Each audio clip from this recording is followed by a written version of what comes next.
Hello everyone, welcome back for another video. I would like to thank everyone that participated in the African Spirituality Pop Quiz. I thank you for all of your likes, shares, comments, and everything. As I stated in the 10,000 subscriber thank you video, it was supposed to be a reading for 10 people. The first 10 people leaving their birthday would get answered. But people are still leaving their birthdays. It was supposed to be 10, but I'll go back and I'll try to answer as many as I can, but I have to move forward to other videos and answering other comments, so I'll do the best I can to answer a few more people, at least giving you your personal year vibration for this year. But I digress. Thank you once again. This video, we are going to be discussing the oneness within African spirituality, because a lot of people who are in a certain paradigm, whether it be a Judeo-Christian paradigm, they have a tendency to think that African spirituality is idolatry and polytheism because they don't understand what is being done.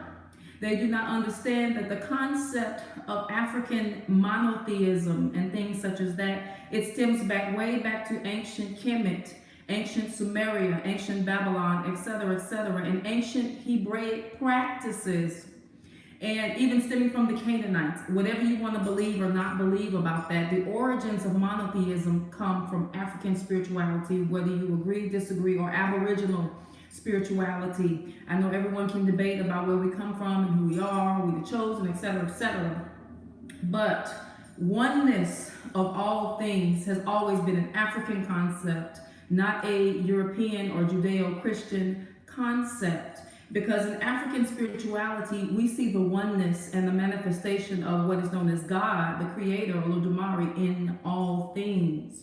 When we think of ancestors, Orishas, our Ori, our Egbe, our higher self, we are not worshiping our ancestors. We honor our ancestors because they are part of the body of God. I'm going to use the word God, even though it's a generic term. I'm going to use it as a blanket term because I'm going to try to speak in layman terms so that all different types of audiences can understand what I'm saying. When we honor the Orisha, we do not worship the Orishas. We are honoring a part of the body of God that expresses itself in forces of nature and in the human body. But I digress.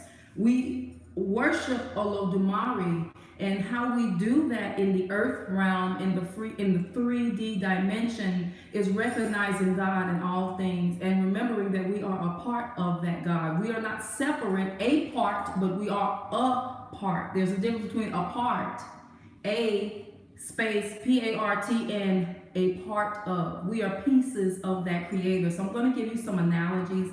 They're going to be some very kindergarten type analogies to help you understand what I mean. Because I would liken our oneness with Creator and Orisha's ancestors as either a ladder, as I mentioned in other videos, such as my soul contract video, or would liken it to a body. Now, excuse my bracelets for clanging against this bowl. I drew this little kindergarten instruction to show how African spirituality sees oneness in not only things in the spiritual world, the astral body, but the temporal 3D body and in forces of nature. There is nothing outside of God. You know how the Bible says, I am God, you shall have no other gods before me. What else would there be but God? When we look up at the moon and at the sun and the stars, no matter what you believe or don't believe, we still look at the same cosmos, the same sun, the same moon. We still breathe the same air. We still drink the same water supply. We are one whether we like it or not, whether you were made in a test tube or whether you were made naturally. We are one with all things. There's nothing outside of the mind of God, of the body of Creator. Head being the crown chakra, foot being our lower 3D dimension where we reside. Now, lower doesn't mean lower vibrational in the term of negative. It just means that we have yet to evolve back to our higher state because we purposely chose to leave the oneness. We're not leaving the oneness state. We're still one. We chose to leave the crown chakra aspect of ourselves to experience what we are not so that we can remember that we are this, the body, the head, the Godhead. We are a piece of that. And so are the Orishas, so are the spirit guides, so are your soul group members, your Egbe, and your ancestors. We are all a part of a body. So On a body, there are separate parts. You have your feet, your toes, your knees, your genitalia, your ankles, your stomach, your chest, your neck. You have your hands, each finger. We have different fingers, multiple fingers, but it's on one hand. And they all serve a different purpose. They all have their own different ashe to serve different purposes. And then we have the head, which is, we liken it to Obatala, the owner of all heads. But really, if you go higher than Obatala, who is the owner of all heads, the eldest Orisha, there is God. There's a creator, the owner of Obatala. So we don't see it as separate. We are part of the forces in nature, and the Orishas and our ancestors live within our body system, even though we have outside altars which have components of nature in it, such as these stones. And these are not Orisha stones, by the way. I'm just using this as an example. We have different components of nature, herbs, ewe ikoko, ota, stones, etc., herbs, trees, such as the iroko tree, because we are one with all things. And even though we are in the third dimension, we're not in the heavenlies of realms. God has to express itself even in this form on earth. So we use certain items of the earth to express our astral connection and our oneness with all things. I go back to speaking of African spirituality. When you think of Judeo-Christianity and the Bible, all of those concepts come from African spirituality. A lot of people who are so-called, they'll say, whoa, no offense. They will say, oh, the Bible is European. No, actually it's not.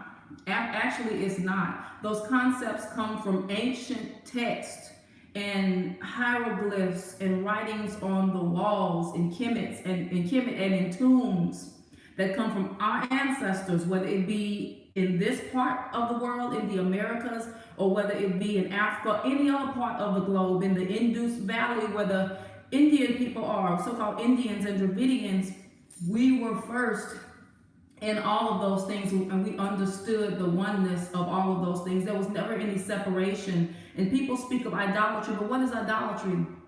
Idolatry is giving way to fear. It is putting certain people who are having a human experience like you on an undeserved pedestal. That would be idolatry. Whenever you put somebody else before yourself, you are putting a God before you, because as it says, thou shalt have no other gods before me.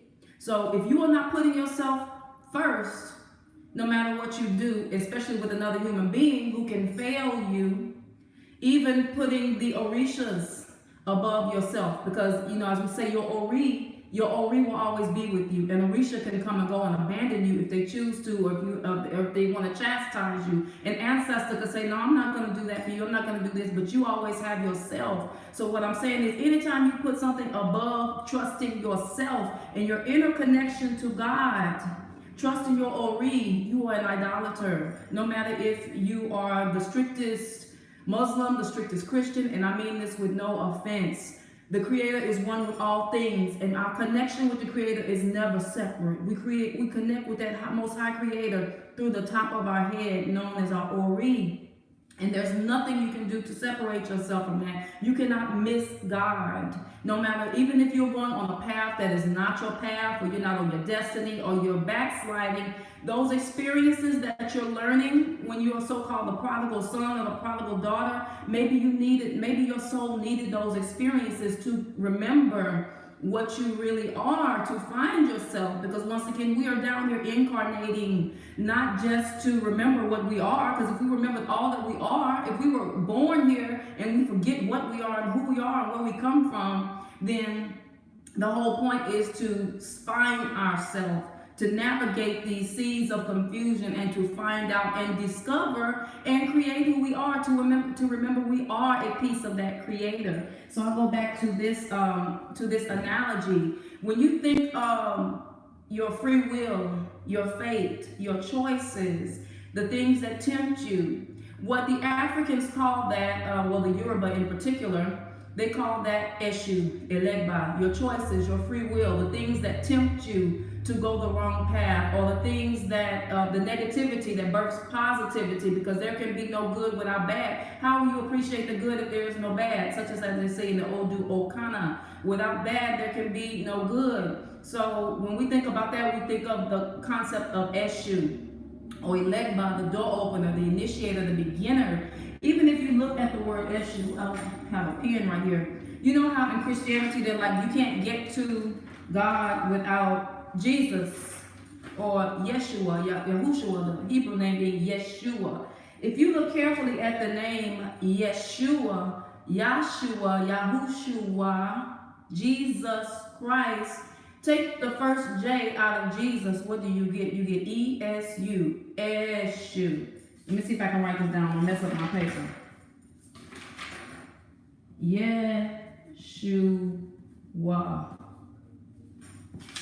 Yeshua, Yahushua Mashiach, Yeshua. You see that? Take that Y and take that A. Eshu. Eshu, Enegba, is our central nervous system. Everything we do is processed through the head. We see, smell, taste, eat, talk, hear, even fall in love through our head. And what carries those messages from the head to the other parts of our body, our nervous system, to tell my eyes to blink, to tell my fingers to move, tell my toes to wiggle. That's the central nervous system. Eshu is the messenger.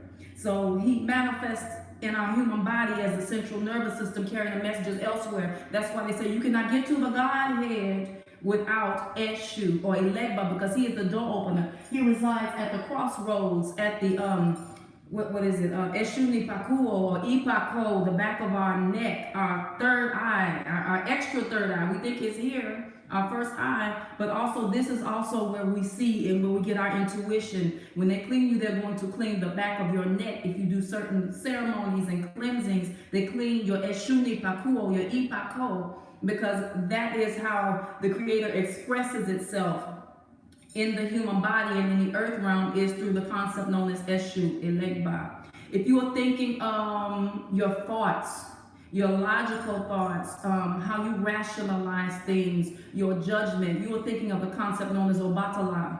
Obatala expresses himself on earth, or herself, because there are female aspects of Obatala, through the mountains. So we are not worshiping Orishas, we are worshiping God expressing itself as Orisha, spirit guides and ancestors on the earth realm. We're not worshiping those lower aspects, and I will keep explaining in a minute. When you think of nurturing, when you think of the amniotic fluid that a woman has, that we carry when we are pregnant, we're carrying a child in our belly and we're nurturing that child in that amniotic fluid, that is Yemoja.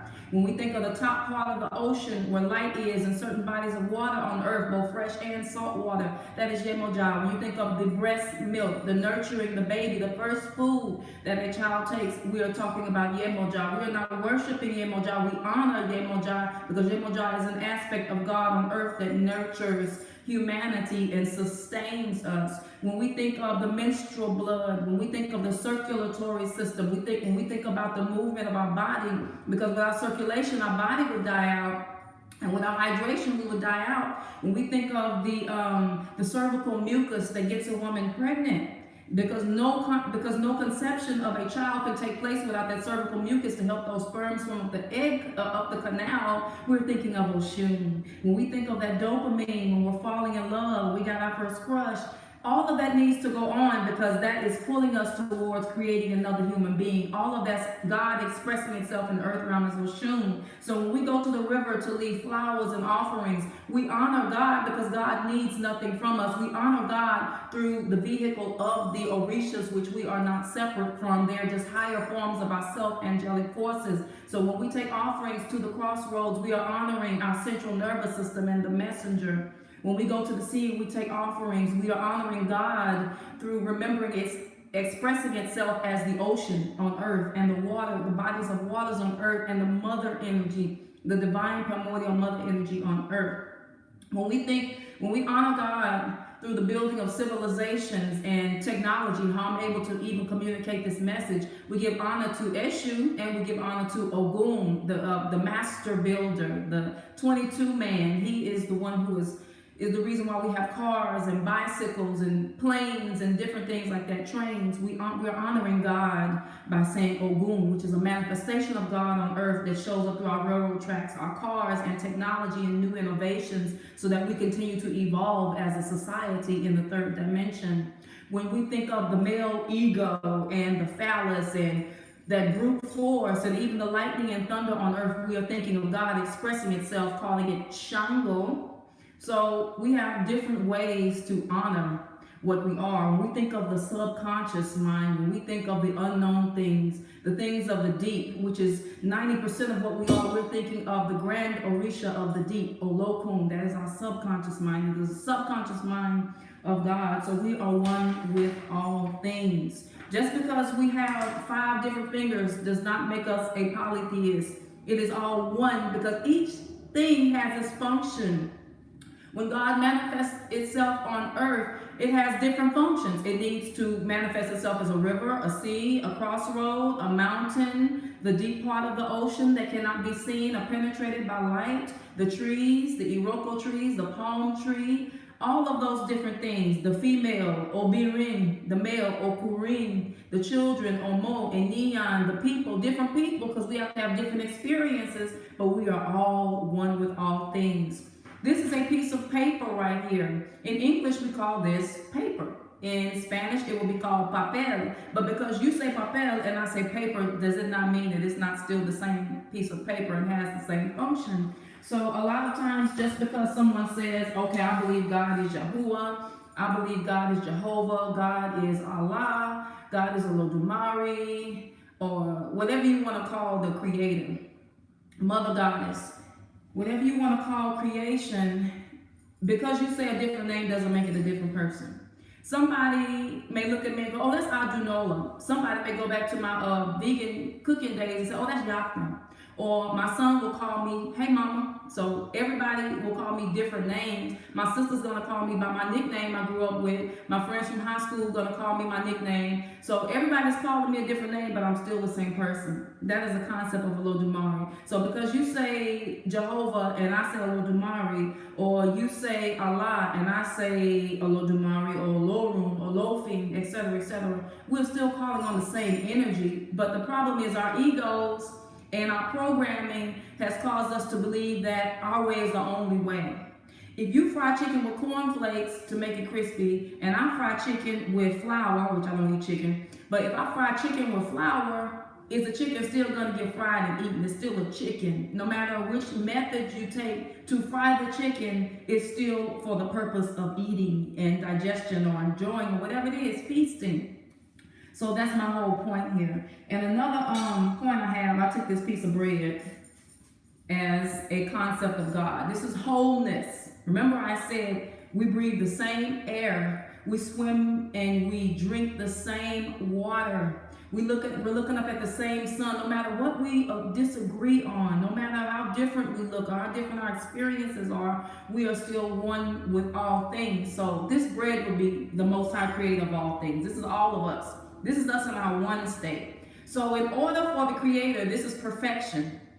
In order for the Creator to remember what it is, it has to go into a state of forgetfulness, which is a human experience, to evolve back to its whole state of itself. So to have these experiential situations going on and these illusions going on, these dreams or nightmares, because this is a dream. The third dimension is a dream. Everybody's like, I'm woke. Well, no, we're asleep.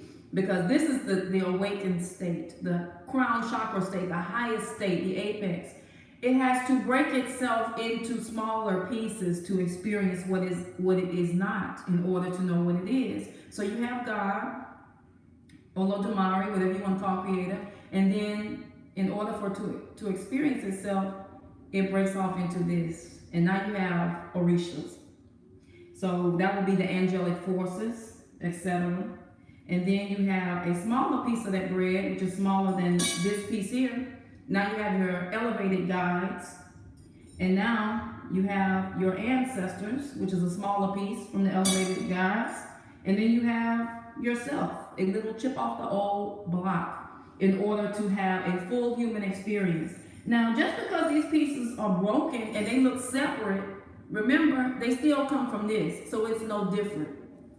So if you make a mistake in your life and you screw up or you do something off your path, yes, that's going to be your hell. That's the consequence, because hell is a state of mind and a situation that you manifest in your life. But guess what? You are still this. No matter what you do, you are still this. No matter how bad life has gotten, if you take a gold nugget and you beat it, you kick it, you put a hammer on it, you try to burn it, you do all of these things, you break it into pieces, it is still gold. So that's what I'm saying. Africans never look at creation as something different. And a lot of times they have a hard time explaining this, because even when people are learning African spirituality, they just say, okay, well, I guess we are idolaters. I guess we are polytheists. No, we are not. We are monotheists, because we believe in the oneness of all things. There's no separation between anything.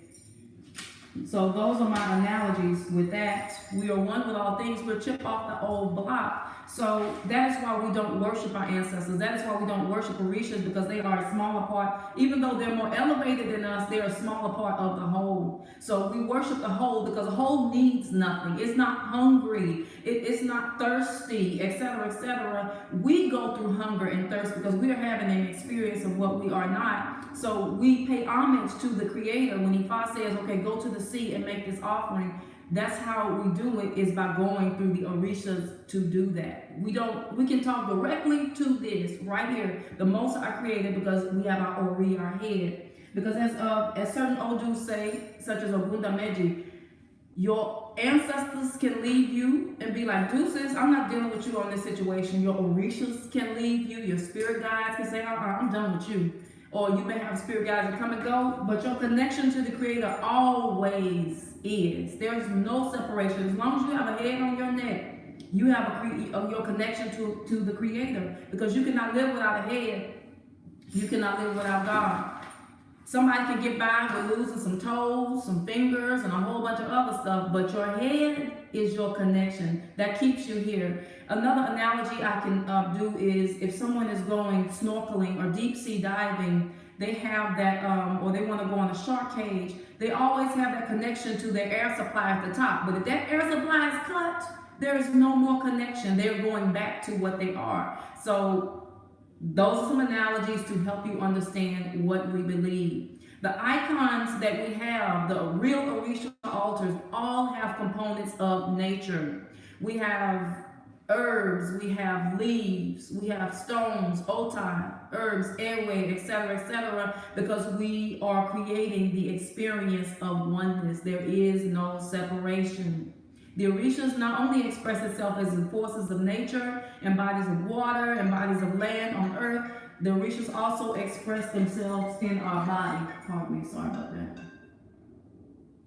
The Orishas expresses themselves through our body, our circulatory system, our heart being Ogun, etc., etc., etc. So there is no separation. There's something else I want to say before I end this video. Yes, going back to ancient Hebrew practices, which were done in Kemet, in Canaan, etc., etc., Babylon, Sumeria, whatever you believe or don't believe about that, it goes back to African spirituality. The concept of smearing blood on the door. They even still do that in African spirituality. When you have an Indala, then the blood is smeared on the door, etc., etc. All of those acts are still done now. So it's nothing wicked, evil, or confusing. It's just a matter of learning. The problem is there's just so much mystery cloaked in the diaspora with African spirituality, and people not being willing to teach as much as they would, and people not being able to have trustworthy elders to where the right knowledge is not being taught. But this is a monotheistic practice,